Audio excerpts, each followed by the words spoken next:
Salam sejahtera, terima kasih karena bersama dengan saya di Nazilin Unity Channel. Ini berita paling menggemparkan. Malaysia kini menyerahkan nama ikan besar pada Menteri Keselamatan Dalam Negeri. Wow, ini memang hebat. Malaysia kini menyerahkan 3 nama yang didakwa sebagai ikan besar di sebalik sindiket visa perubatan untuk membawa masuk warga asing ke negara ini. Nama-nama itu diserahkan di bangunan Parlimen di Kuala Lumpur petang ini kepada Menteri Dalam Negeri Saifuddin Nasution Ismail susulan permintaannya semalam.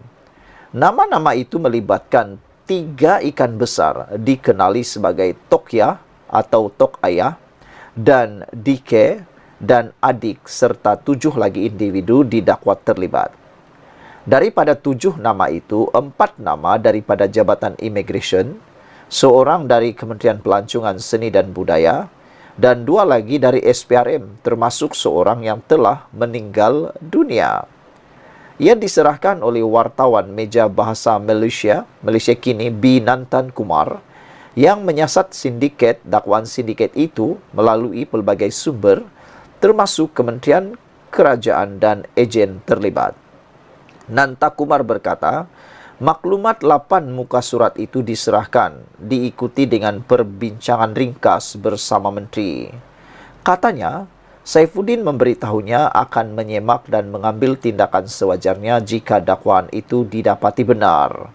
Semalam, Saifuddin menggesa, Malaysia kini membekalkan pihak berkuasa dengan 3 nama yang didakwa sebagai ikan besar di sebalik visa perubatan yang berjalan seiring dengan counter setting. Ini susulan laporan eksekutif Malaysia kini, eksklusif Malaysia kini yang menyebut bahawa ikan besar dalam skandal tersebut masih tidak disentuh di sebalik serbuan besar-besaran SPRM baru-baru ini. Saifuddin berkata demikian setelah anggota Parlimen Kepung Lim Lip Eng membangkitkan perkara itu dalam sidang Dewan Rakyat. Semalam Saifuddin memberi jaminan akan menyerahkan sendiri maklumat dari Malaysia kini itu kepada SPRM. Laporan Malaysia kini yang memetik pelbagai sumber menyebut Tohya sebagai kaki tangan kerajaan yang memegang jawatan penting dalam sebuah agensi penguatkuasaan. DK pula ialah ahli perniagaan dari Johor yang dibantu oleh seorang ahli perniagaan dikenali sebagai Adik yang menetap di Cenozion, Putrajaya. Dakwaan sindiket visa perubatan itu kini disiasat Suruhanjaya Integriti Agensi Penguatkuasaan EAIC melalui pembentukan pasukan khas. Sindiket itu dikatakan membawa masuk warga asing atas alasan mendapatkan rawatan perubatan, tetapi akhirnya menjalankan kegiatan lain seperti bekerja. Malah, dakwa sumber ada terlibat dengan kegiatan skam atau penipuan dengan bantuan orang tempatan. Ketua Pesuruhjaya SPRM Azam Baki bagaimanapun hari ini berkata dia tidak pernah mendengar tentang 3 nama yang disebut sebagai ikan besar itu. Katanya setelah menyemak dengan pegawainya, dia diberitahu bahawa kod nama ketiga-tiga ini tiada kena mengena dengan counter setting. Setakat ini SPRM menahan 60 individu termasuk 50 pegawai agensi penguatkuasa yang disyaki terlibat dalam kegiatan counter setting di pintu masuk negara sejak 20 Ogos lepas. Saudara-saudara sekalian, ramai netizen memberikan komen. Ada yang komen, Mr. Sakau kata, apakah itu visa perubatan? Syarat-syarat apa perlu ada bagi mendapatkannya? Nasib Lakau menulis, apakah ada perlindungan whistleblower? Malaysia kini dijamin oleh kerajaan Madani? Rasa belum nampak lagi, kata beliau. Harap-harap apa yang terjadi selepas ini seperti yang kita sangka, SPRM akan mengambil siasatan dan kerajaan akan melakukan siasatan. Sekian dulu untuk kali ini. Jangan lupa tinggalkan komen Anda. Salam sejahtera. Ini pendedahan paling mengejutkan di Parlimen. Isu GISBH. Adakah pegawai kerajaan dan ahli politik terlibat dalam GISBH? Ini respon menteri.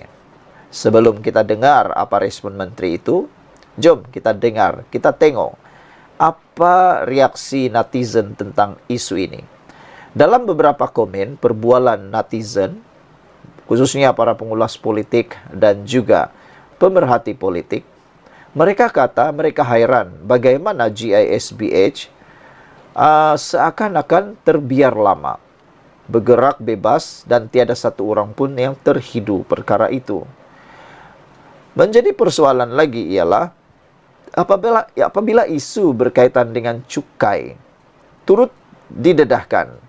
Antara isunya ialah GISBH dikatakan telah gagal atau tidak membayar cukai. Selain daripada itu, pendedahan juga mengatakan bahawa GISBH tidak bayar cukai, tidak bayar zakat. Jadi dua perkara ini membuatkan orang bingung. Kata netizen, macam mana boleh mereka terlepas? Adakah ahli politik terlibat atau pegawai kerajaan terlibat? Akhirnya, jawapan yang kita tunggu-tunggu daripada menteri akhirnya kita dapat.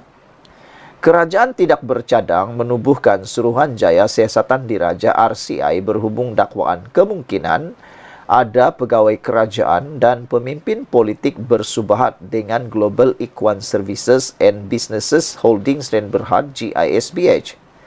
Menteri Dalam Negeri Datuk Seri Saifuddin Nasution Ismail berkata, ini kerana tiada bukti kukuh yang boleh mengaitkan pegawai kerajaan dengan organisasi berkenan. Menurutnya, Polis Diraja Malaysia PDRM perlu diberi ruang dan kepercayaan yang tinggi, memandangkan siasatan dan operasi masih berjalan bagi menjejak saki-baki kelompok tersebut. Selain itu, berdasarkan siasatan PDRM sehingga hari ini, tiada sebarang bukti kukuh yang boleh mengaitkan pegawai kerajaan dan pemimpin politik terlibat atau bersubahat dengan GISBH, katanya.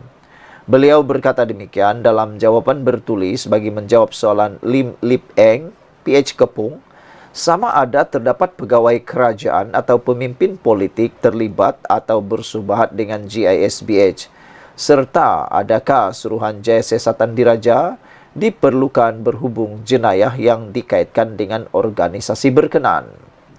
Sementara itu, kata Saifuddin, PDRM ketika ini sedang membuat pemantauan terhadap kegiatan GISBH di luar negara dan sekiranya terdapat kesalahan dari sudut undang-undang, tindakan akan diambil melalui Mutual Legal Assistance MLA dan Akta Bantuan Bersama Perkara Jenayah MSCMA dengan kerjasama Jabatan Peguam Negara dan pihak Interpol.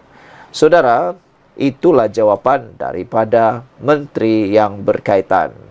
Kita berterima kasih atas pengesahan dan jawapan ini yang telah pun menjawab persoalan yang menjadi kebuntuan dan disahkan tiada bukti pegawai kerajaan atau ahli politik bersubahat atau terlibat dengan GISBH.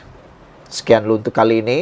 Jangan lupa tinggalkan komen Anda. Salam sejahtera. Terima kasih kerana bersama dengan saya di Nazilin Unity Channel. Wah, persoalan orang dalam ruangan komen. Mereka nak tahu siapa sebenarnya yang report tentang skandal pasir di Selangor yang dikatakan membabitkan pemimpin politik berpengaruh. Ada yang menuduh kononnya mungkin penyokong kerajaan.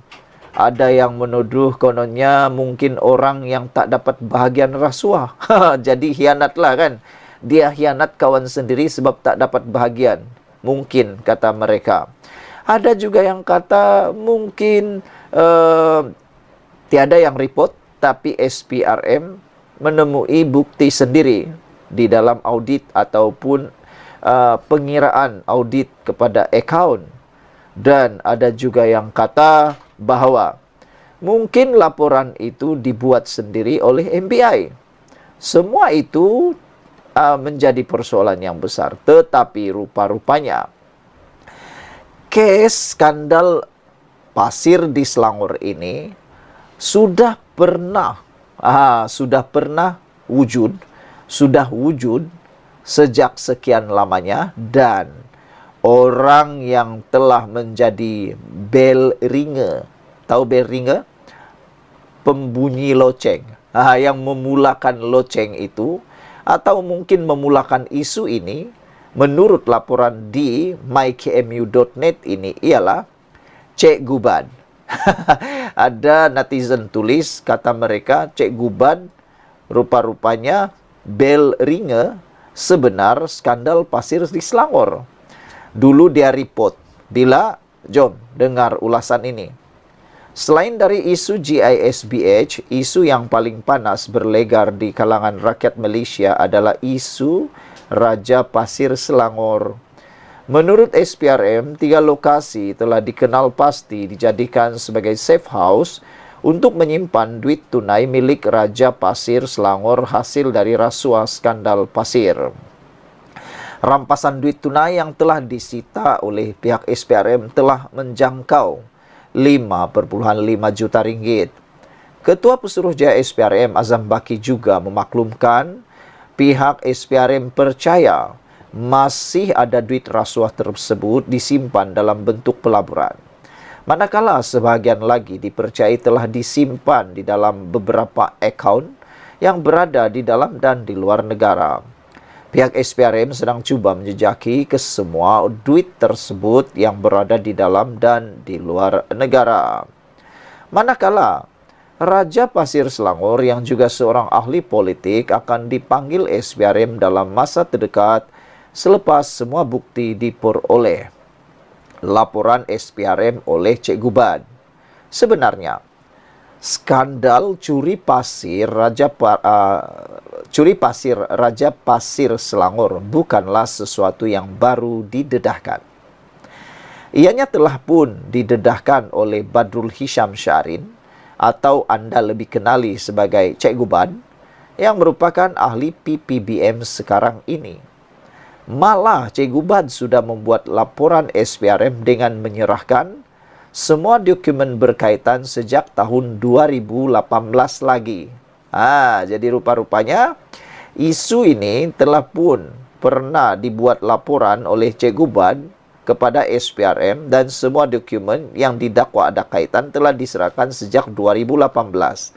Mungkin waktu itu Cik Guban menyerang orang yang mungkin ahli politik yang disebut-sebut, bahkan dikatakan oleh SPRM itu masih belum menjadi rakan kepada Cik Guban. Jadi sekarang ini jangan-jangan orang yang dikatakan ahli politik oleh media sosial dan juga disahkan oleh SPRM itu adalah kini menjadi rakan Cik Guban. Siapa tahu silap langkah. Jadi mungkinkah Cik Guban telah tersilap langkah? Anda tulislah dalam ruangan komen. Antara dokumen yang Cik Guban serahkan adalah dokumen perjanjian, surat tawaran, gambar berkaitan dan dokumen transaksi bank. Beliau mendakwa semua dokumen yang diserahkan kepada SPRM adalah berkaitan dengan skandal pasir Raja Pasir Selangor. Cik Guban turut menamakan 4 individu yang dipercayai memalsukan surat kerajaan negeri, pelbagai agensi dan pihak berkuasa dalam kelulusan tender pelembungan pasir.